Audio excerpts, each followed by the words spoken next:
A ver, ¿dónde estoy?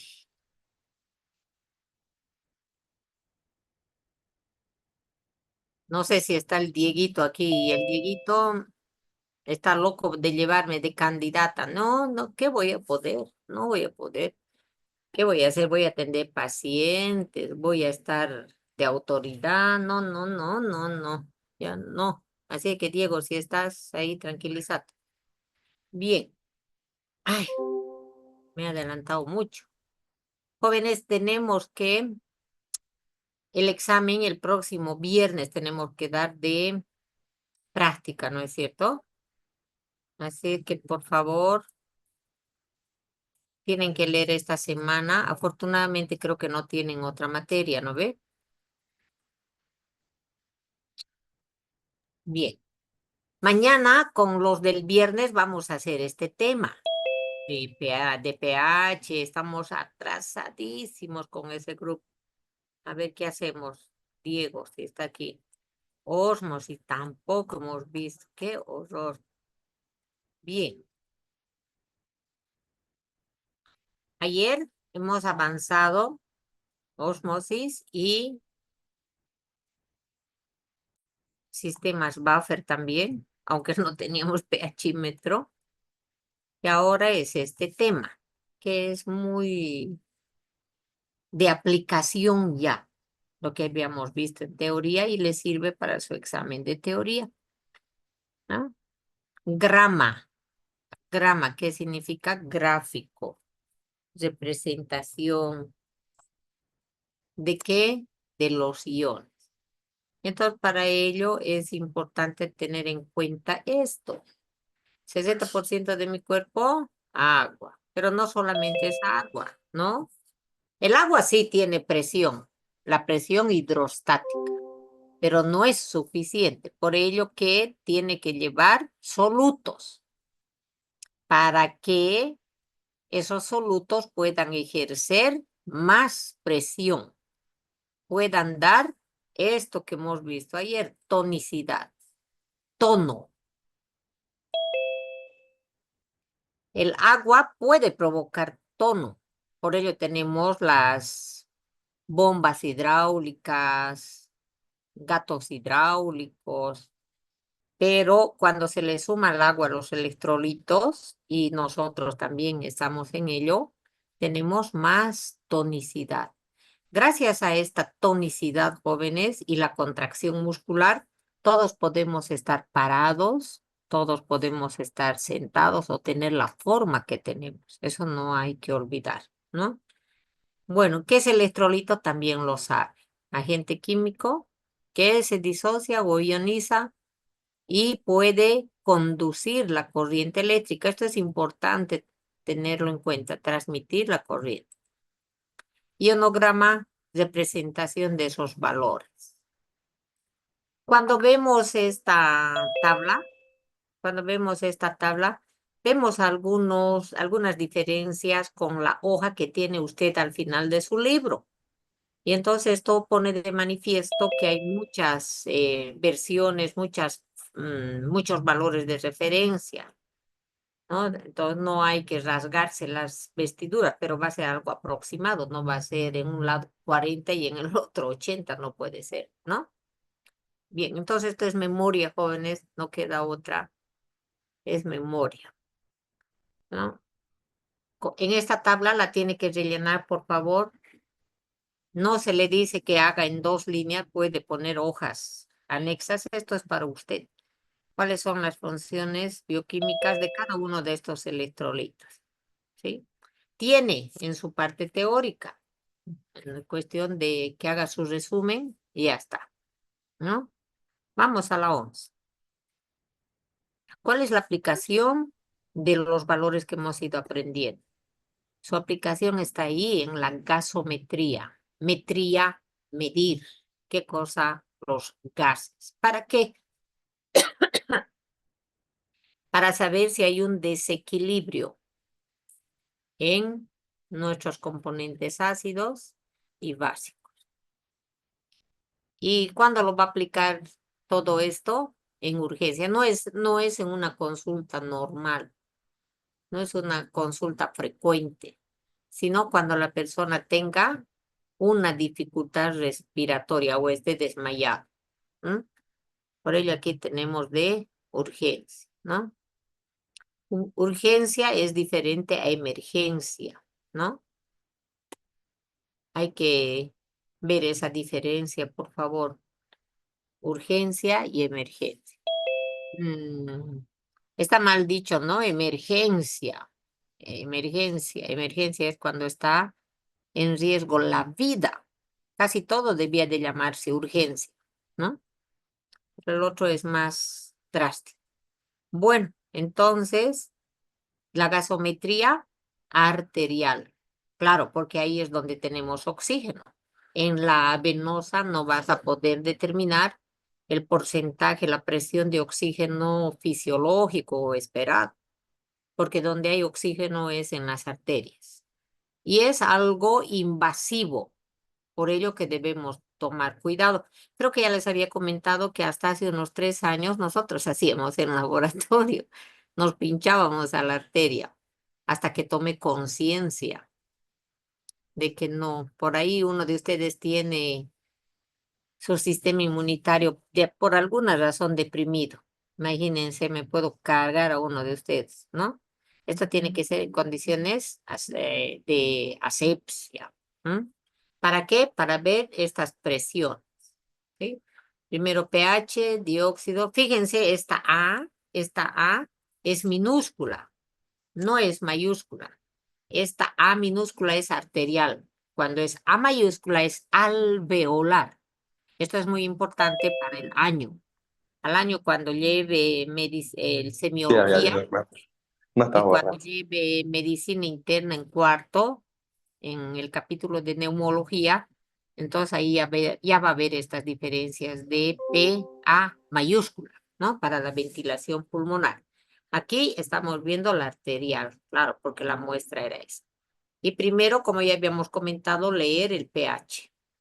Quitamos el 7 de aquí, el entero, y me quedo con el dióxido de carbono. No hay dónde más memorizar. Y este bicarbonato con el 26, que soy feliz yo, término medio, pero para todo tiene que haber un intervalo, ¿no? Ahora, esta presión de oxígeno, el ideal es 100, pero con 95 estamos bien. La saturación con 90 yo ya me asusto, ¿no? 90 les digo, vaya nomás al hospital. Mm. Pero hemos tenido pacientes con COVID que saturaban 60 y vaya al hospital. No, estoy bien, decía, claro, pero se paraba y ya no podía respirar, ¿no? Se ponía en pie y ya no podía respirar. Por ello que en muchas referencias bibliográficas van a encontrar con 90% de saturación en el dedito es para internarlo, para tenerlo en observación. Con 92 ya es difícil. Muchos que cursan con influenza están con 92 de saturación, no se vayan a olvidar. Bien, ¿y por qué se pierde el equilibrio en electrolitos? Obviamente porque se pierde o porque no ingresa. Básicamente esa ecuación se repite para todo, ¿no? O no entra lo suficiente, o entra mucho, o sale poco, o sale mucho. Entrada y salida, esa es la ecuación que hay que tomar en cuenta. Entonces aquí, por ejemplo, se pierde mucho. Claro, ¿qué cosa? Agua y sodio. Diaforesis, la sudoración profusa. Los panaderos, los churrasqueros, los que trabajan asando pescados, los albañiles, tienen desequilibrios muy graves. ¿M? Trastornos hormonales, como ejemplo, la vasopresina. Dieta inadecuada, mucho sodio o poco. Y las enfermedades renales, acuérdense, como la nefrosis, que va a perder bastante proteínas. Y mala absorción si está con diarrea tanto tiempo porque tiene VIH o tiene SIDA o porque tiene algunos fallos bioquímicos de no tener los factores intrínsecos para poder absorber. Esos ya son fallos de fábrica, ¿no? Ya habíamos visto y en la práctica debemos repetir, ¿no? Que hay 4 alteraciones. Estas 2 acidosis y las 2 alcalosis. ¿Mm? Bien, toma de muestra, arteria radial. Es la más frecuente. Todo el mundo sabe tomar su pulso radial, ¿verdad? Todo el mundo sabe. Hay que practicar. Todo el rato hay que ir practicando con la mamá, con los familiares. Y si no, esta otra arteria braquial o la femoral o esta otra temporal superficial. Los niños cuando lloran, ¿no ve? A eso. Pero no se desespere, no se asuste de eso. Para tomar este tipo de muestras se debe proceder a esto que ya habíamos hablado en teoría. ¿En qué consiste? En que el médico o quien vaya a extraer la sangre, debe de a su paciente tomar de esta manera. Con los dos dedos pulgares, presionar. Esto hágalo esta misma noche con su mamá o con su hermano. Presiona de esa manera. ¿Y qué va a pasar con los dedos? Los dedos van a estar pálidos porque estamos bloqueando la llegada de sangre, ¿no? Ahora, esta prueba consiste en que se suelta uno de ellos. En este caso se suelta este. E inmediatamente los dedos se van a volver rojitos porque nuevamente está llegando la sangre. Ahora se invierte. La otra mano se presiona y el otro se suelta. Y entonces al soltar el otro también tiene que volver la circulación. Pero ¿qué pasa con este? Miren en este. Y número uno, se bloqueó, se quedó pálido los dedos, se suelta uno de ellos y sigue pálido, miren, siguen pálidos, se nota la diferencia, sigue pálido. ¿Qué quiere decir? Que hay alguna obstrucción, hay alguna anormalidad anatómica en ese paciente. En esos casos no se puede tomar en esta manito, porque siempre existe el riesgo de lesionar estas arterias. Algo puede pasar. Y si previamente ya había una obstrucción, vamos a obstruir también del otro lado y vamos a hacer que se necrose su mano, ¿no? No se va a morir, pero vamos a necrosar, amputar su mano. Entonces tendrá que irse a la otra mano. Test de Allen, ¿sí? Entonces, resumiendo, estos trastornos van a ser valores que estén fuera de estos márgenes, que ya lo sabe de memoria, ¿sí? También sabe este otro.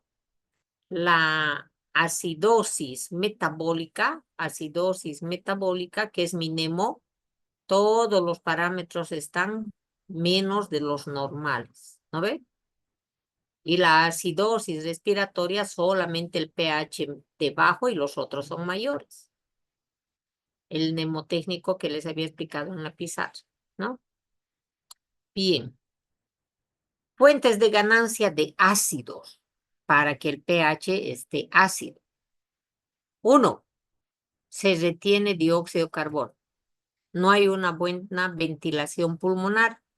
¿Y por qué se retiene este dióxido de carbono? Porque hay depresión. Depresión del bulbo raquídeo,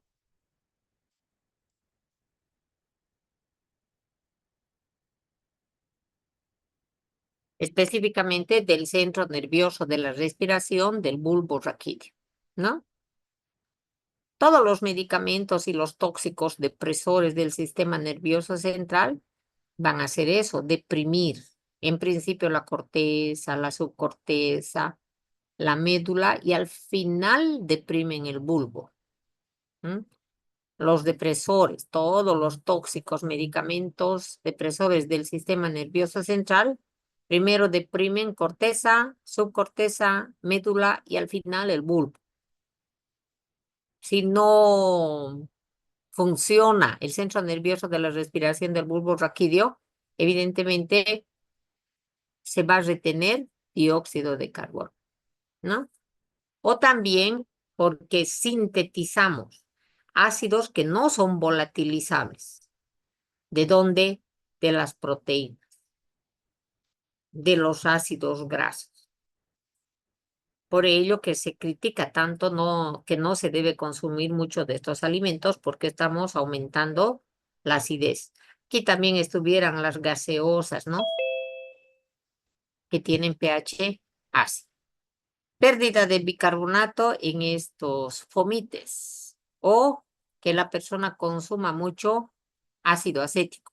Seguramente escucharon por ahí que hay las famosas dietas de consumir vinagre de manzana, ¿no? No sé cuánto daño se harán primero en la mucosa gástrica, no sé qué pasará, ¿no?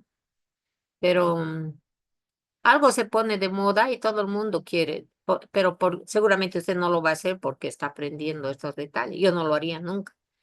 Para bajar de peso, lo único es cierre, ¿no? Pero eso es tan difícil con tantas cosas lindas que hay, ¿no? Ahora, lo más difícil y lo más vergonzoso es ser médico y que le digas a tu paciente, tiene que bajar de peso, ¿no? Cuando digo eso, yo sumo mi pancita. Señora, no se olvide, en 2 semanas menos 1 kilo, le digo, ¿no? Ay, qué vergüenza. Por ello, desde siempre les digo a ustedes, por favor, no consuman, porque después, obviamente, primero, el metabolismo se vuelve lento. Segundo, ya empiezas a trabajar, ya, ya tienes tu dinero, te compras una empanada más.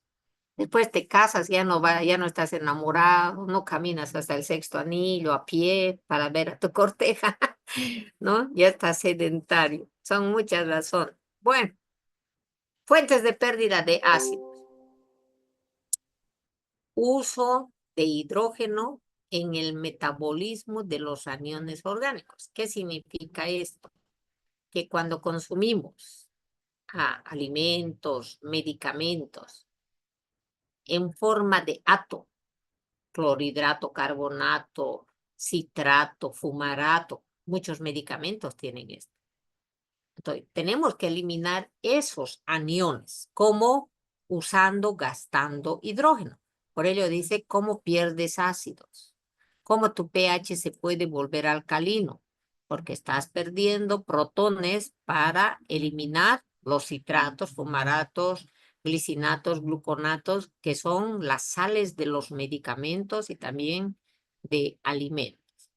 Y el vómito y la diarrea estará viendo usted de que son razones, causas para poner en riesgo la vida del paciente, porque lo que provocan es pérdida de agua y de electrolitos, ¿no?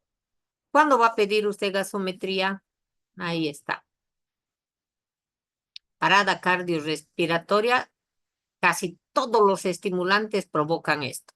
Los estimulantes provocan paro cardíaco, producen la muerte por paro cardíaco, estimulan.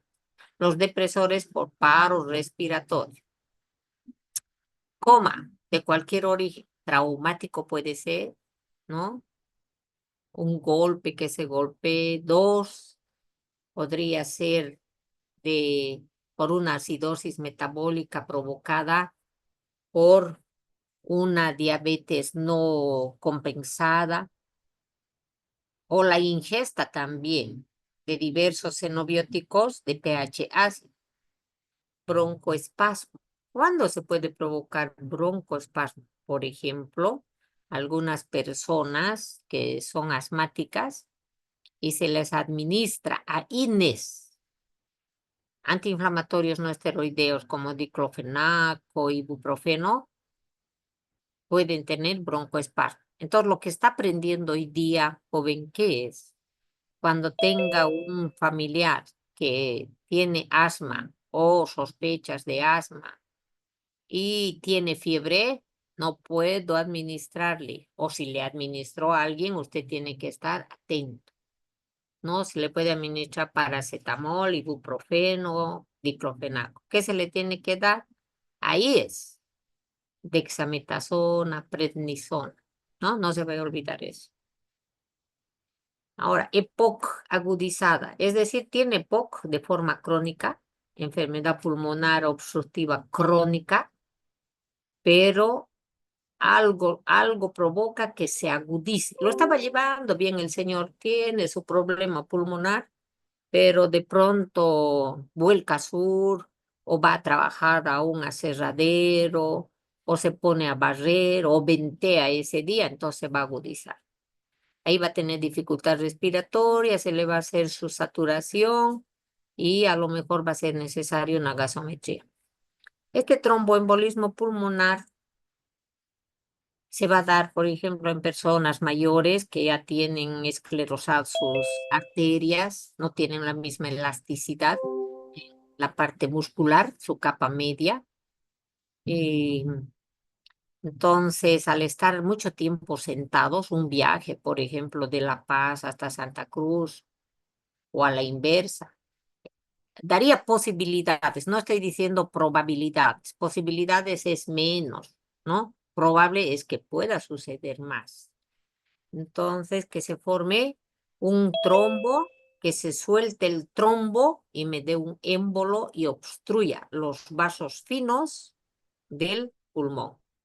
Usted sabe que en los alvéolos pulmonares tenemos solamente un endotelio. ¿Se acuerda o no? A través del cual se va a dar el intercambio de los gases, ¿no? Neumonía. Los pulmones se llenan de aire, neumo, ¿no? Con signos de aquello. Insuficiencia cardíaca congestiva, complicado con este insuficiente. Shock, ya sabemos qué es shock. Disminución en la perfusión sanguínea. Es decir, que no va a llegar suficiente glucosa y oxígeno a esa zona infartada, ¿no? ¿Por qué se da el shock? Casi siempre porque hay una obstrucción. Entonces, la zona que queda sin sangre, sin glucosa, sin oxígeno, es la zona infartada. La descompensación diabética es muy frecuente en nuestro medio. Y estas intoxicaciones agudas, ¿con qué hemos dicho? Con depresores del sistema nervioso central. Esto lo va a completar, por favor, ¿no? ¿Cuánto sería el pH? Ya sabe, ¿no? Menor de 7,35, menor de 22 o 26. 26 a mí me gusta manejar como término medio y menos de 35. ¿Cuáles serían las causas? Diabetes, mellitus no controlada. Todo eso está en el texto, ¿no? 2, intoxicación con aspirina, con barbitúricos, con paracetamol. Bueno, eso hay que rellenar, por favor. Casos clínicos. Hablando de aspirina. Es de lo más frecuente que los niños se intoxiquen con aspirina. La aspirina, ácido acetil salicílico, ¿no? A mí me gusta poner más como ASA, pero la abreviatura convencional es así, ¿no? Bueno, entonces, es interesante y hay que tomar muy en serio este tipo de intoxicación que es el más frecuente. Cuando este niño está intoxicado, entonces fíjense arriba qué es lo que aparece, el estupor.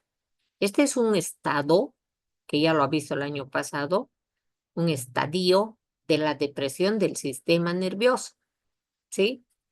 A medida que se está deprimiendo y está llegando al coma, entonces va a pasar por esta etapa del estupor. El estupor es un estado en el que el paciente, entre comillas, está dormido, no es la palabra correcta es deprimido. Deprimido no quiere decir que llora. Deprimido quiere decir que la velocidad de funcionamiento es menor a la fisiológica. Entonces, en el estupor la persona está deprimida, pero reacciona ante los estímulos físicos. Yo le pellizco, le grito y sí, dice, ¿no? Pero cuando está con coma, no. El estado de coma es un estado de depresión del sistema nervioso que no reacciona a los estímulos físicos.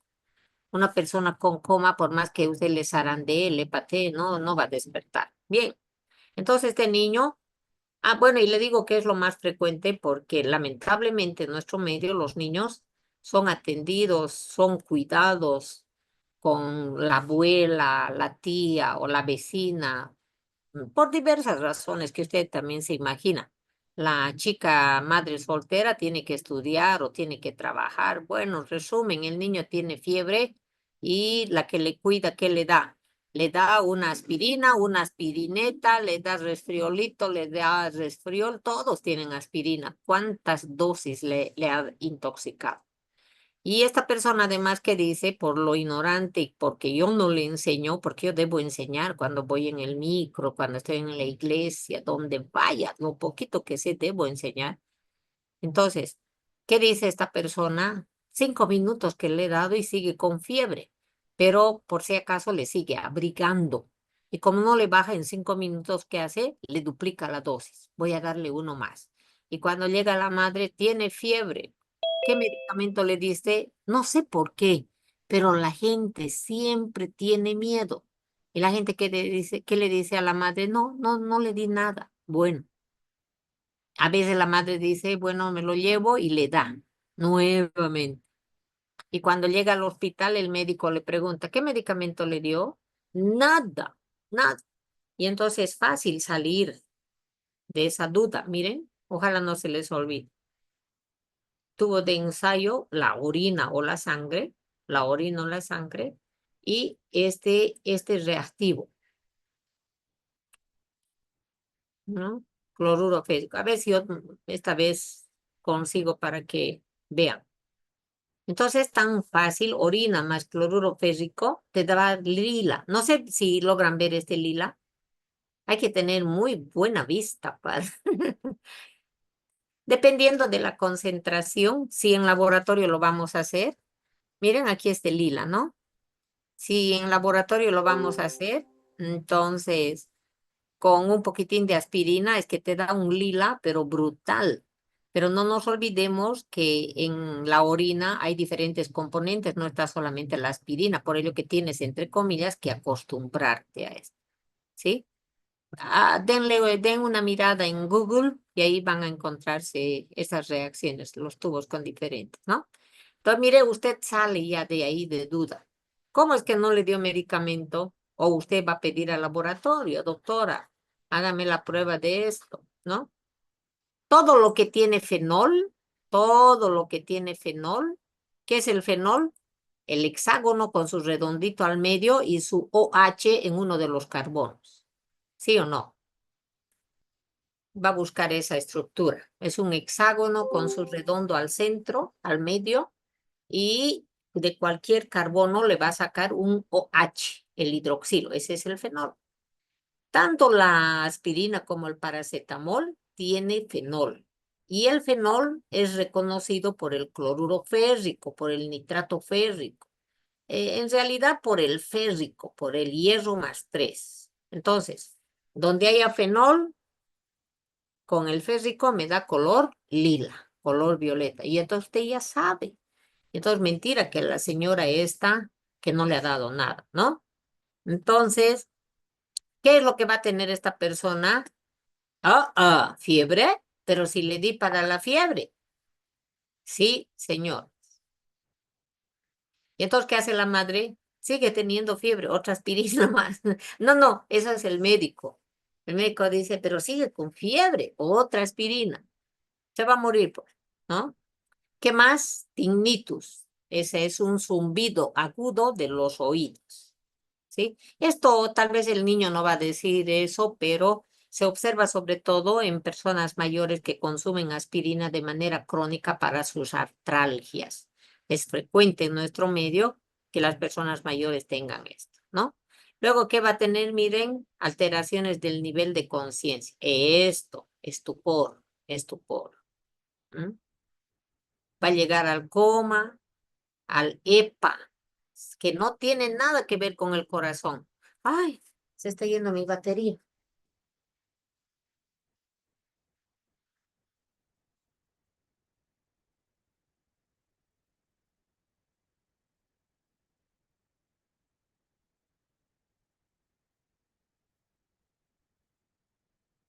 Ya, muy bien.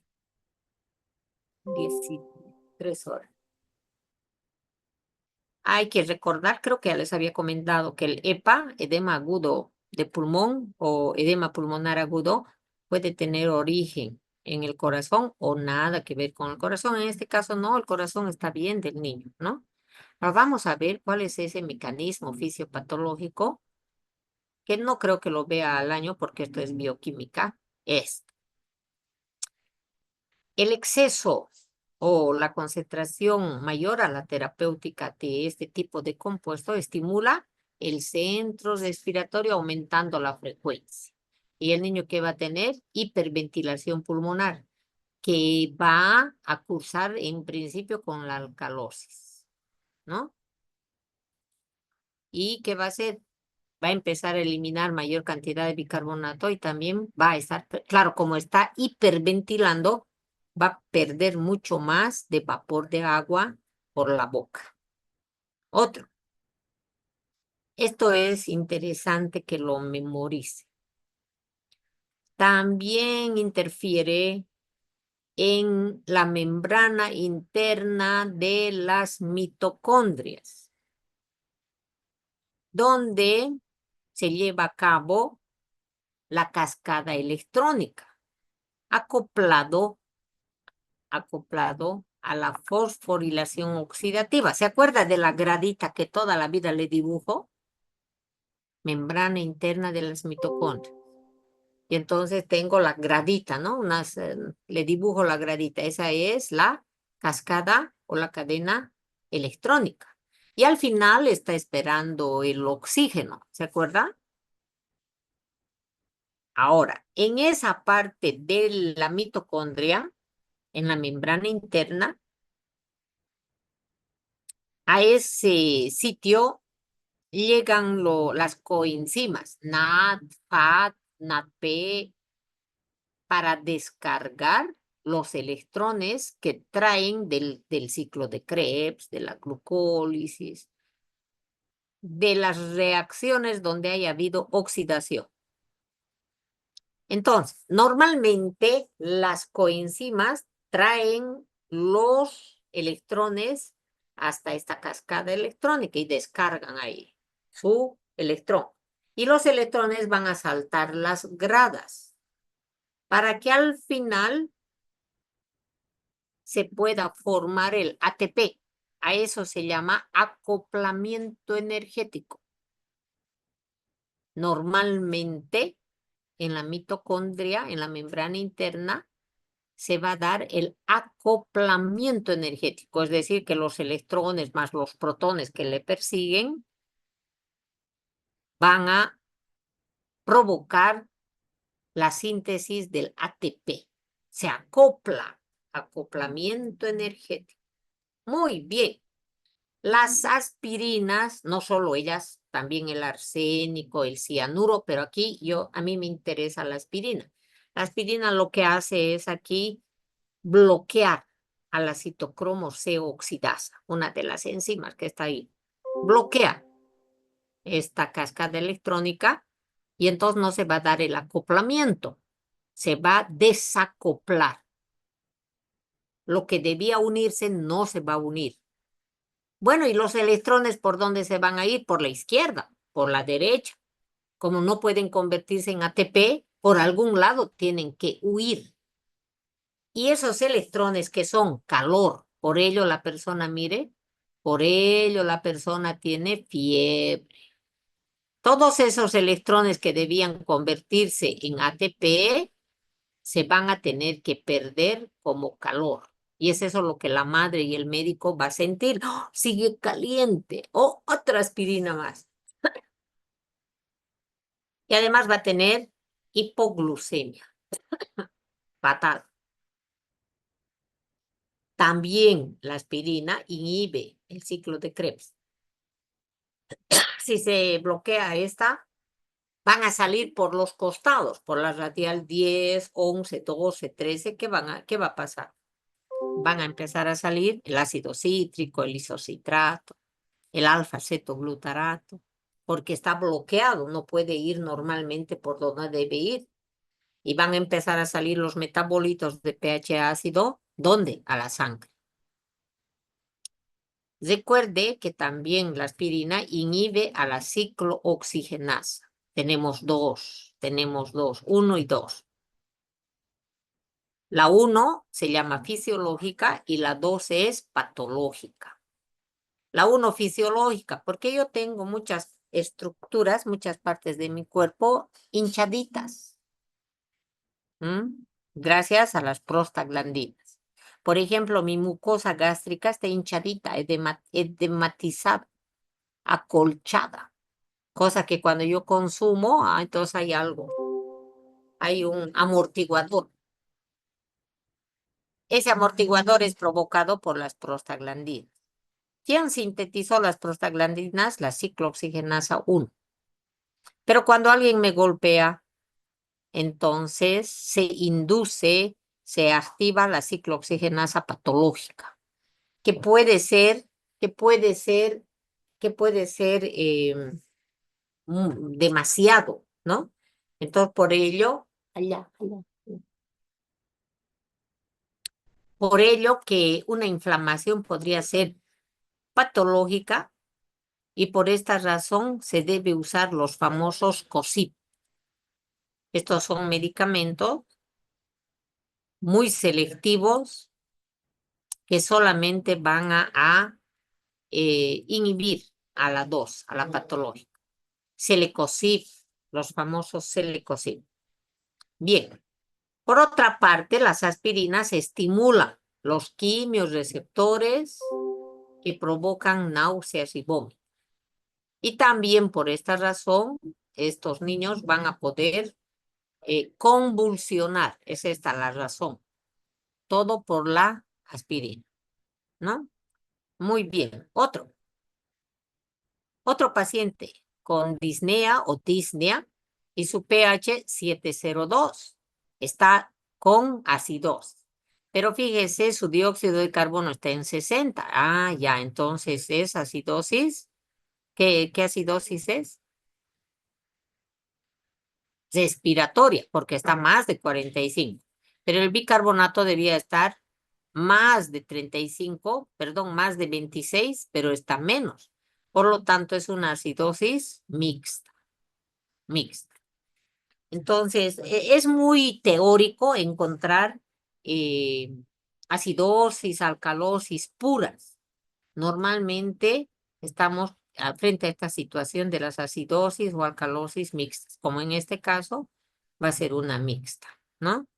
Ahora, cuando usted lo lea, se va a...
Bien.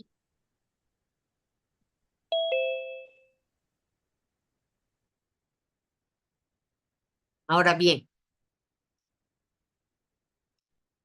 este paciente está reteniendo dióxido de carbono. Por ello que, miren, el dióxido de carbono está aquí, que debía de estar 35, 45, está en 60. Segura. Está reteniendo, ¿no? Por lo tanto, se debe de contrarrestar con la oxigenoterapia. A veces solamente el oxígeno es suficiente, pero a veces es necesario el oxígeno hiperbárico. Hiper quiere decir mayor, bárico con mayor presión. Eso se consigue mezclando oxígeno con dióxido de carbono. A eso se llama oxigenoterapia hiperbárica. Si no se consigue nada con una bigotera, entonces habrá que reemplazar con esto que tienen aquí, ventilación mecánica. Pero para ello ya será necesario la intubación. De lo contrario, va a ser inminente al coma carbónico. Aquí estamos viendo ya lo del coma carbónico. Hay muchos tipos de comas, pero aquí coma hepático, coma carbónico. Depende cuál va a ser la causa. Ahora, esta persona que tiene enfermedad pulmonar obstructiva crónica, también disnea, todos nuestros casos clínicos tienen que estar relacionados con esto. Esputos, ya sabe qué es eso, es flemas, es una materia que va a salir desde el parénquima pulmonar, ¿no? Y en la radiografía se aprecia imágenes. ¿Dónde?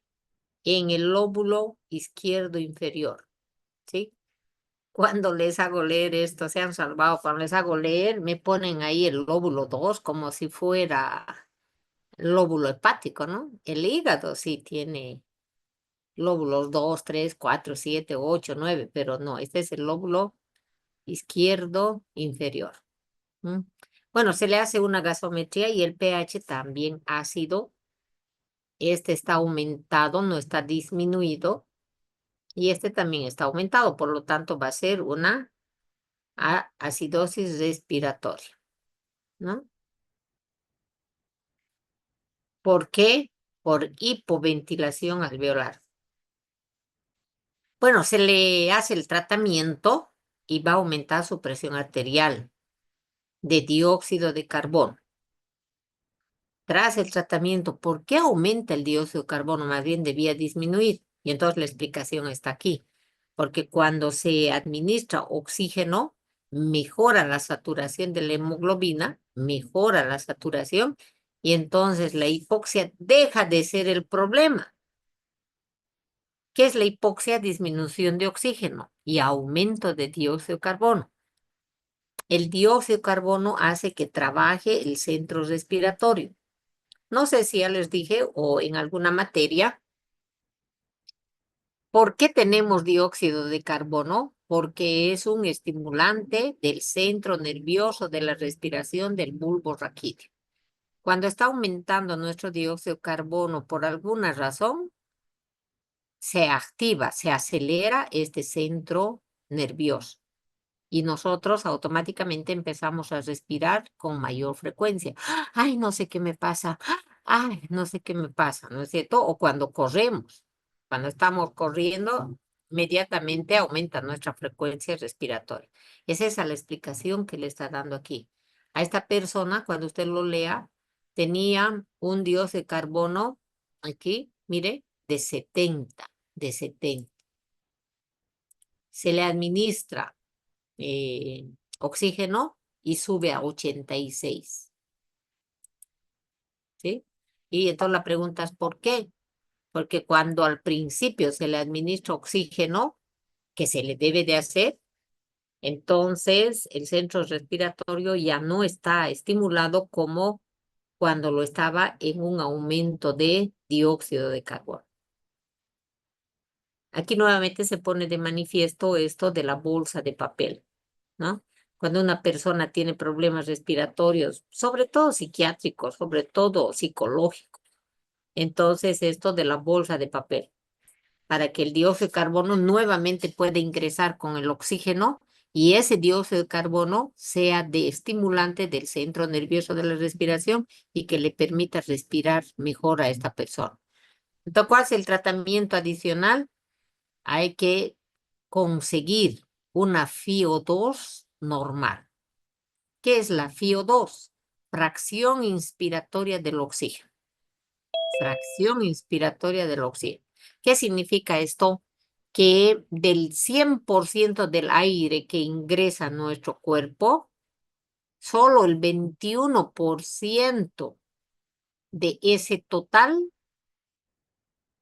es el que se refiere al oxígeno. Seguramente se acuerda la composición del aire. ¿Cuál es el componente mayor del aire? El nitrógeno. ¿En qué porcentaje? 78. ¿O no? Para que 78 más 21, ¿cuánto sale? 99. ¿Mm?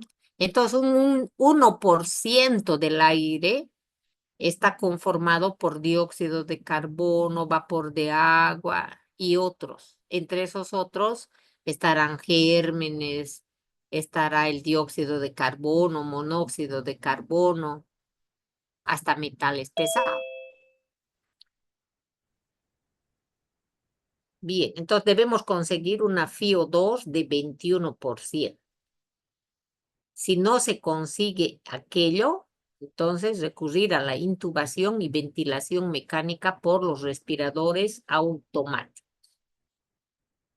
Ahora, si disminuye muy rápido la presión de dióxido, ¿qué pasa con el pH? Aumenta, ¿sí?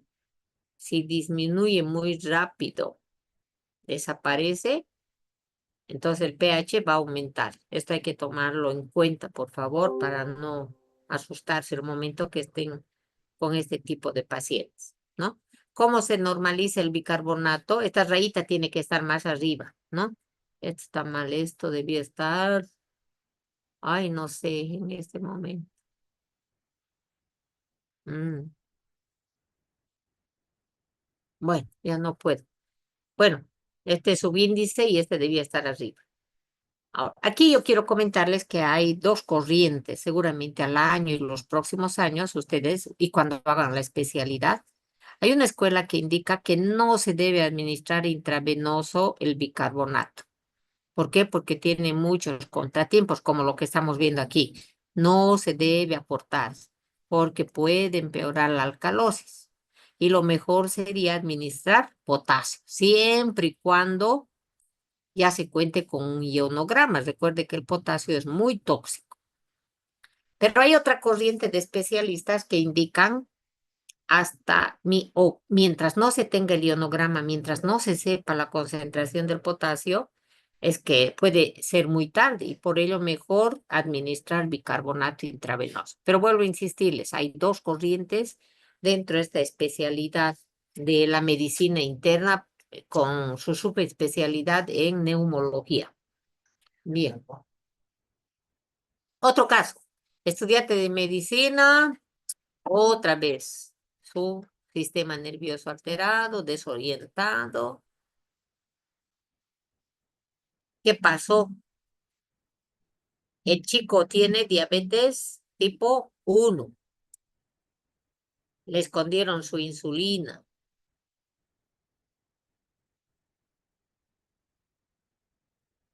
¿Qué tiene? Dolores, sed, náuseas. ¿Y entonces qué? Como se tiene el antecedente de la diabetes, se le hace su determinación de glucemia. ¿Y cuánto sale? 500. Recuerde que con 350 el paciente debe internarse. Esa es la teoría. Pero en nuestro medio, la mayoría de la persona no quiere internarse. Por supuesto que está mal. Y lo sacamos adelante con glucemias de 700. La gente sigue caminando. ¡Qué barbaridad! Cuando lo mío se sube a 130, no puedo caminar yo, ¿no? No puedo elevar mis brazos, ¿sí?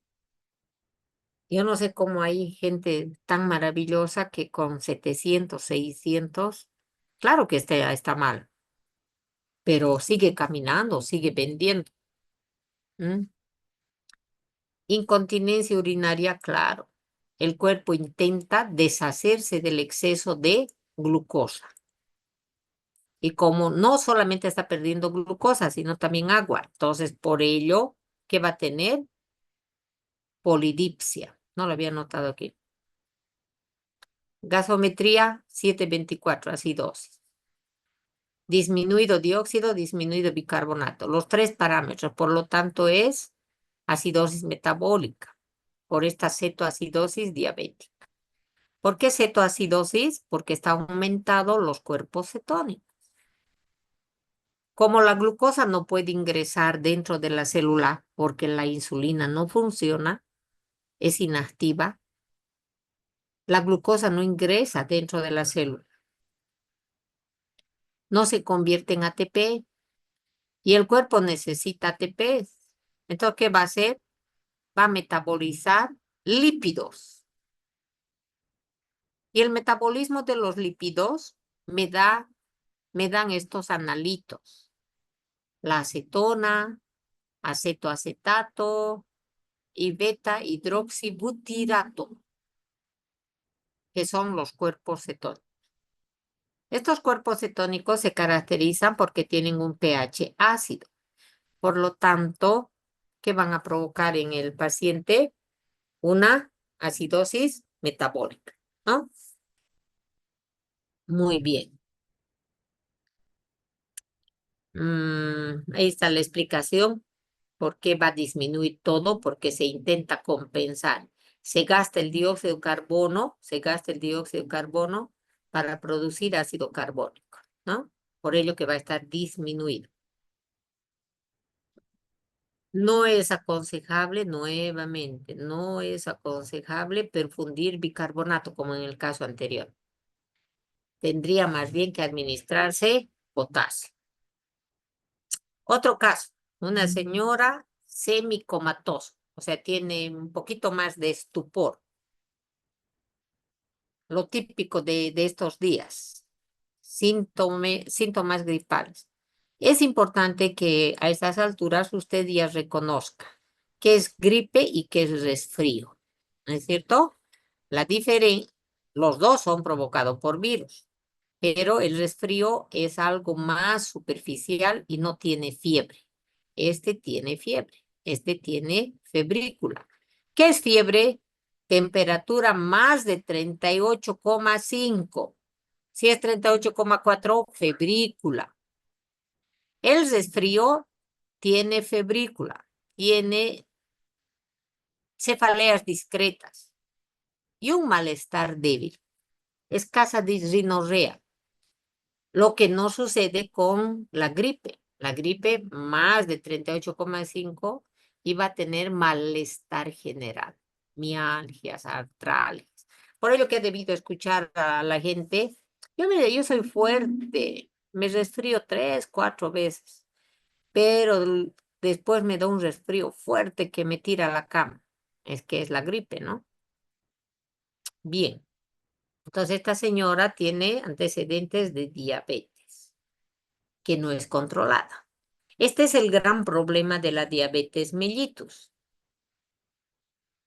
Disminuye la actividad del sistema inmunitario. Por ello que estas personas continuamente van a estar con diarrea, con resfrío, con faringoamigdalitis bacteriana. Por ello que se les infectan las heridas. Estos pacientes deben de tener zapatos holgados para que no puedan lesionarse, traumatizarse y de esta manera desencadenarse una infección bacteriana que va a ser difícil de controlar. A veces en 12 horas y directamente hay que amputar un dedo o la mitad del pie, ¿no? Bien, parámetros medidos. Glucemia 454. Otra vez acidosis, miren, 7,2. Dióxido de carbono 35, pero está en 24, disminuido también. Y su bicarbonato debía de ser 22 lo mínimo, 24 lo mínimo, tiene 11. Entonces otra vez acidosis metabólica, pero esto de una diabetes mellitus tipo 2. Otra vez, cetoacidosis porque se está metabolizando, catabolizando lípidos para obtener energía. ¿Por qué está baja su presión de dióxido de carbono? Por la hiperventilación compensatoria. Insulina, este polipéptido maravilloso que antes era sintetizado o antes se obtenía del páncreas de diversos animales, se los trataba, se los esterilizaba y se contaba con pequeñas cantidades de insulina. Hoy en día, por ingeniería genética, son las cepas de Escherichia coli que sintetizan, son nuestras esclavas de laboratorio y ellas empiezan a sintetizar este polipéptido. Otro caso, creo que este es el último, tabaquismo.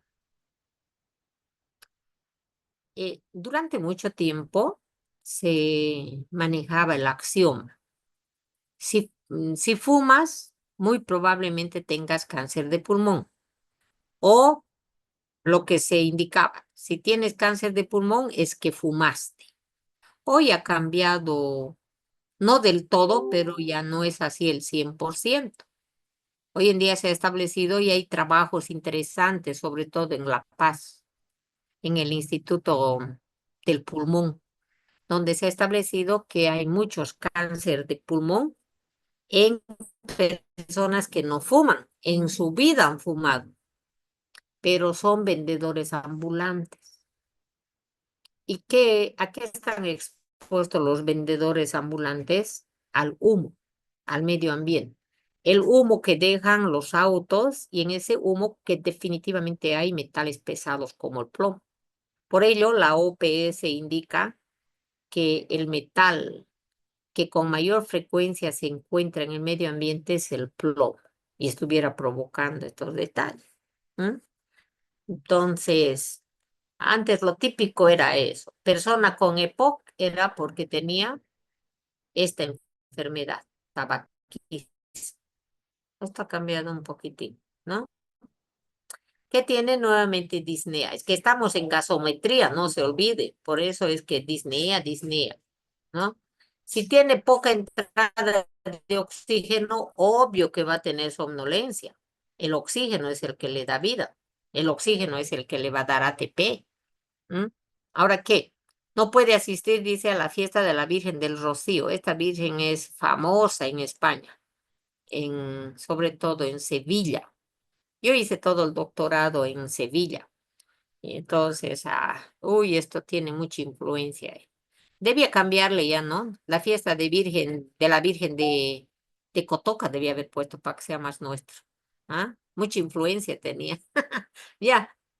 Entonces, este señor llega ahí al hospital y empieza a alterarse. Como al médico de la semana pasada, ¿no? Quería pegarlo ahí. Entonces, para ello se utiliza muy a menudo diazepam de 10 miligramos. Y al día siguiente, ¿qué? Estaba con confusión, que es antes al estupor.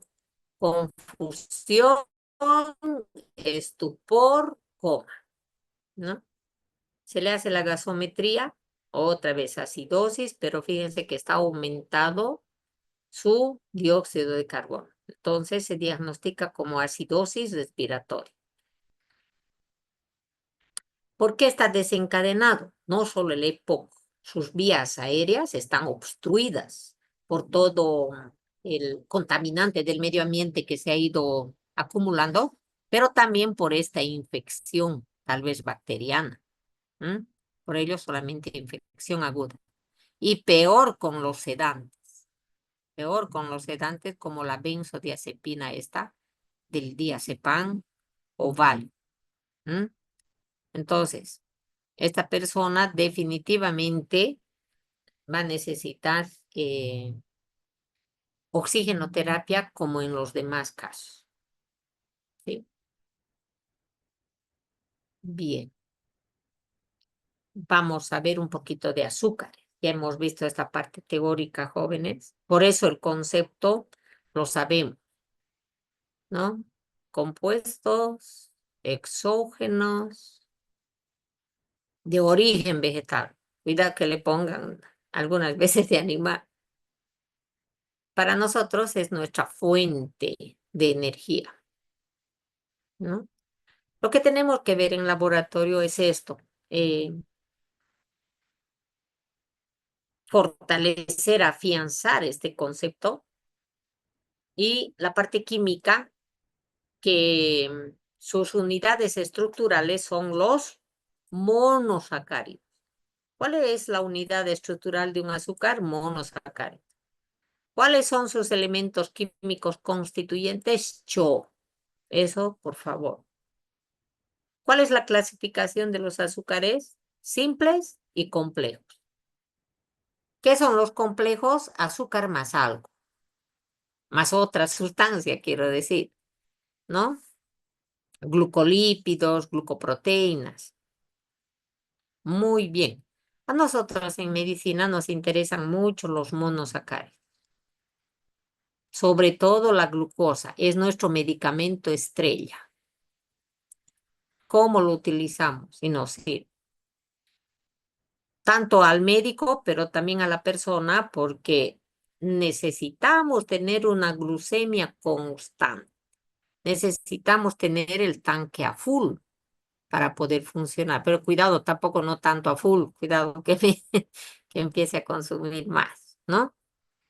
Los polisacáridos más importantes para nosotros, glucógeno, es la forma como almacenamos, donde hígado, musculatura esquelética y un poco en el corazón. Y el almidón es otro polisacárido, pero que está en los vegetales. ¿Por qué tengo que saber esto? Para que yo a mi diabético le diga no puede comer maíz, no puede comer papa y todo lo demás. No le voy a decir no va a comer polisacáridos, ¿no? Bien, las funciones nuevamente, fuente, almacenamiento, reserva. La parte más importante del antígeno es esta parte azucarada. ¿Qué antígenos me interesa? Grupo sanguíneo. El A, ¿por qué es tan importante? Porque tiene esa partecita azucarada del grupo A. Y estos los antígenos de histocompatibilidad, ¿no? Muy importante recordar para los trasplantes. Mi hermana tal vez no puede donarme su riñón, porque aunque seamos hermanas, a lo mejor tenemos estos antígenos que nos hace diferente. ¿Mm? Y por otra parte, miren qué importante, ligamentos, tendones, tejido conectivo, es que están hechos a base de lípidos complejos, ¿ya? Valores de referencia. Es mucho mejor utilizar este término, joven. Los normales no sabemos qué es lo normal. Lo normal dice que es escribir con la derecha, ¿no? Pero ¿quién dijo eso? ¿Entienden? Por ello que se critica mucho ese término. Ahora hay personas, hay colegas, hay profesores que son de la época anterior y les gusta más manejar como valor normal. Entonces no se hagan problema. De acuerdo a las circunstancias usted tiene, pero ya está advertido. Pero también se va a encontrar con profesionales actualizados y le pueden criticar si dice valores normales, ¿no es cierto? Entonces usted tiene que ser inteligente para saber con quién está hablando. Muy bien. En ayunas, 70-99, ¿no? Eso es lo de referencia. Después de la comidita, después de 2 horas, 3 horas máximo, tiene que ser menos de 126. ¿Hace qué tiempo comió? Hace 3 horas. Ah, si le sale 130, ya está diabético. Pero al azar, no se sabe cuántas horas pasó, tiene que ser menos de 200. A ver, me voy a hacer entender. Yo en este momento a Santi Esteban Eunice le tomo muestra y me sale 240. Ah, no, muy sospechoso. Entonces, ¿qué tengo que hacer?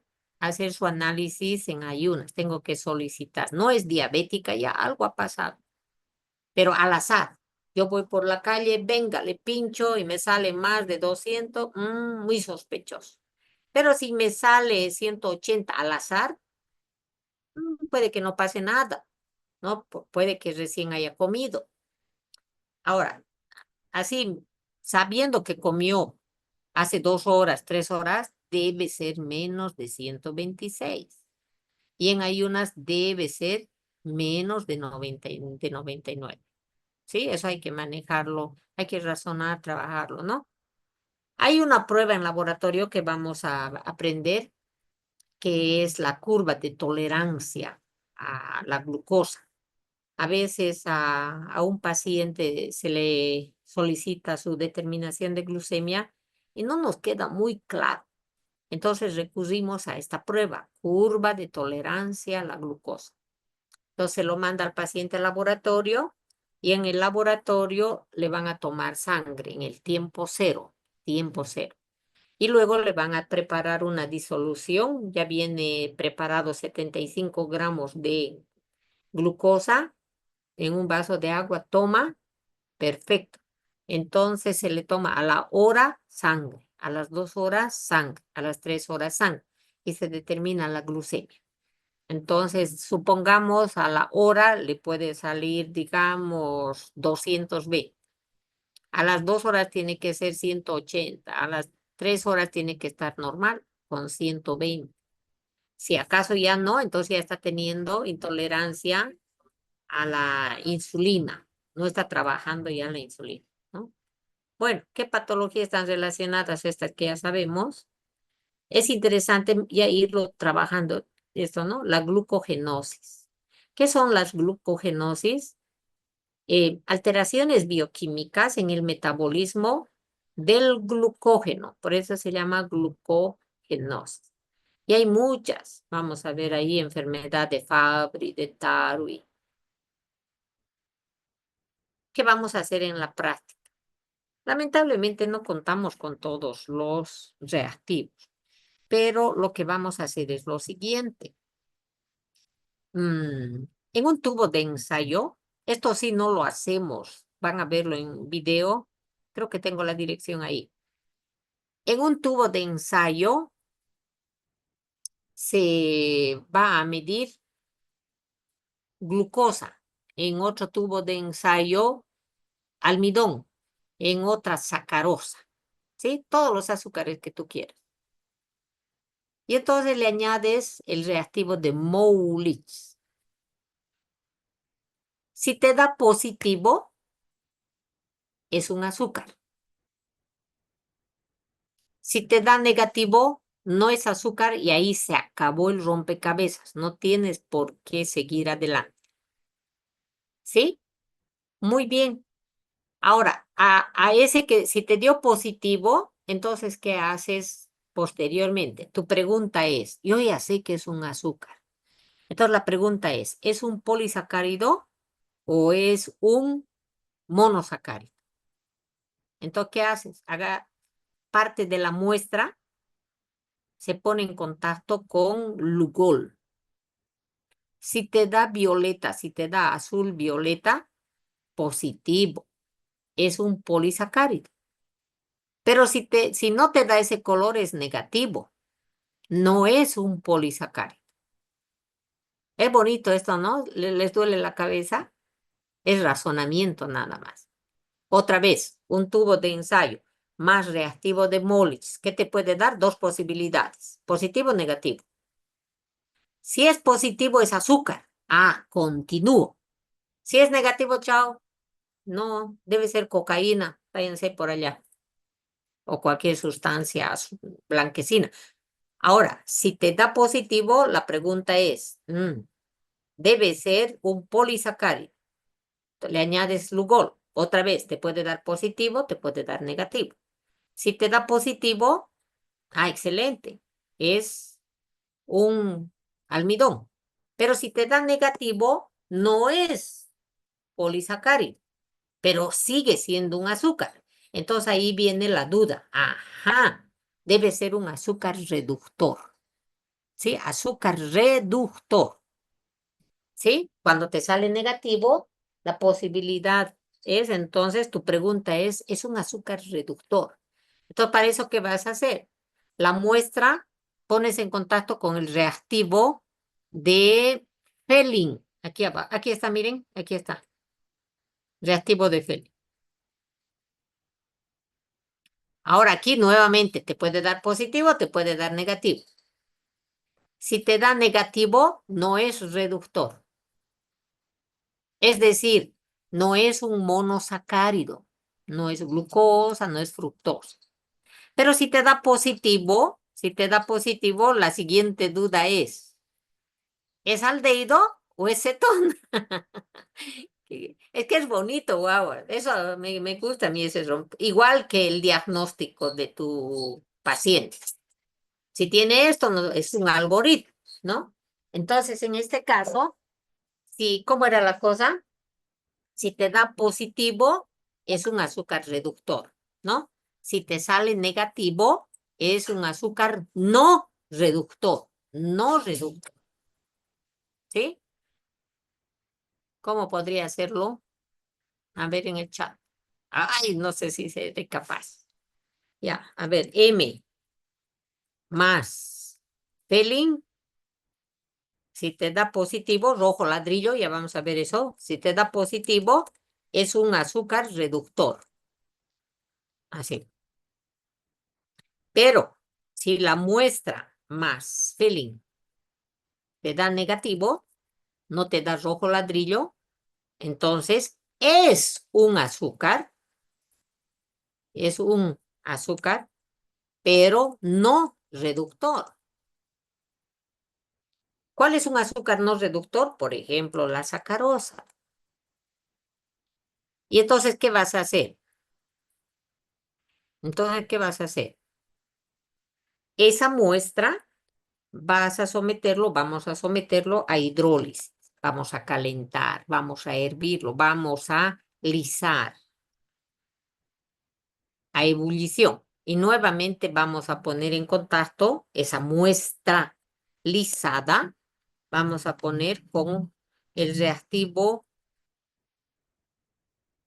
con un reactivo de Fehling, por ejemplo. Y entonces, si te da positivo, entonces ya sabes de que era un azúcar no reductor, un azúcar no reductor.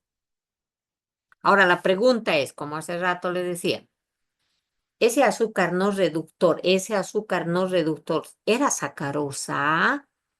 ¿Cómo lo voy a saber? Cuando se lisa, me tendría que dar fructosa más glucosa, ¿no es cierto? Y para ello, entonces voy a usar el reactivo de celiba, no, celiba, no, celiba no.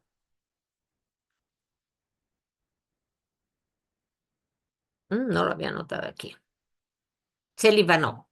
Si me da positivo, es una acetona, es una fructosa. Ah, entonces era una sacarosa. Van a darle vueltas. Vamos a volver a hacer el esquema en la pizarra, pero tienen que darle vueltas, porque si no ese día no se va a entender, ¿no? Muy bien. Procedimiento entonces. En un tubo, la muestra, la muestra. Se le añade alfa-naftol y luego ácido sulfúrico. Todo eso es la prueba de Moritz. Todo eso es la prueba de Moritz. Entonces, aquí está la dirección, por favor, la pueden copiar y aquí van a poder encontrar eso, ¿no? Positivo, si se forma un anillo oscuro. Por lo tanto, es un azúcar. Es un azúcar. Ahora, la siguiente pregunta si es azúcar, este es reductor, no está en el orden que les dije del Lugol, ¿no? Aquí primero es reductor, para eso el reactivo de Benedict. Entonces, este se va a volver también igual que Felin, en caso positivo me va a dar un rojo ladrillo, igual que Felin. Bien, esto te sirve, por ejemplo, para la fructosa, me puede dar positivo con Benedict. Otro, los disacáridos como la sacarosa no dan positivo, no dan positivo. Por ello que lo sometemos a la hidrólisis. Vamos a llevarlo a la ebullición. Entonces, nuevamente aquí tengo, ¿no? 6 tubos con la sustancia muestra, el reactivo de Benedict. Vamos a llevar a baño María para hervirlo, para lisar, para romper. Entonces, vean la glucosa, la fructosa que me da este color rojo ladrillo positivo. Pero la sacarosa me da negativo. Benedict sirve para reconocer azúcares reductores. ¿Cuáles son reductores? Los monosacáridos. Y ahora usted me dirá, mire, ¿qué dice aquí? Mire, ¿qué dice aquí? Usted me dirá, ¿para qué me sirve esa tortura? ¿Por qué me torturan? Es que necesitamos saber en ciertas situaciones, en ciertos cuadros clínicos, si esa diarrea se debe o no a una mala absorción de los monosacáridos. Entonces, para ello yo voy a pedir al laboratorio determinación de azúcares reductores. ¿Mm? Esta es la prueba que se va a realizar. ¿Mm? Reactivo de Fehling, lo mismo, para saber si el azúcar es reductor. Si el azúcar es reductor. Lo mismo se mezcla. Aquí tienen, por favor, ¿no? Y ahora, esta prueba te sirve, por ejemplo, para los productos lácteos. Tiene aplicación en medicina, en industria alimenticia, en diversas partes. Almidón, ¿para qué te sirve esto? Para reconocer si es almidón. Pero esto nosotros lo utilizamos cuando hacemos colposcopía. ¿Qué es eso? Van a revisar. Todas las señoras tienen que hacer, no solo señoras. Entonces, las personas mm, con actividad sexual más que nunca se tienen o nos tenemos que realizar, según sea el caso, Papa Nicolau y colposcopía. Colposcopía es examinar el cuello uterino y para ello se utiliza Lugol. Por favor, ojalá puedan ver unos videos, aunque lo van a hacer en ginecología, ¿no es cierto? Entonces se utiliza este reactivo con un hisopo y se va mm, pinceleando esta parte del cuello uterino y dependiendo del color, entonces vamos a decir positivo o negativo si está con inflamación o puede estar con una infección. Para eso nos sirve. Estamos aprendiendo no para ir a trabajar a un laboratorio, estamos aprendiendo los fundamentos que posteriormente los vamos a aplicar en la práctica médica, ¿no? Y en parasitología, si se corta, nos vemos mañana. ¿Ya? En parasitología se ven así las muestras fecales y estos son los granos de almidón. ¿Ah? De esta manera, miren, pueden seguir mirando más imágenes. Estos son los granos de almidón de maíz, diferente a los de arroz. Entonces, los que son expertos, miren, de la papa, el trigo, son diferentes. Esto para medicina legal es muy interesante porque alguien puede decir, no, mi esposo que ha muerto nunca come trigo y se encuentra en sus heces fecales. ¿O dónde estuvo la última vez? Yo lo vi en este restaurante donde comió arroz y entonces van a encontrar los granos de arroz y de esa manera se puede corroborar. No solo para eso, también para diferentes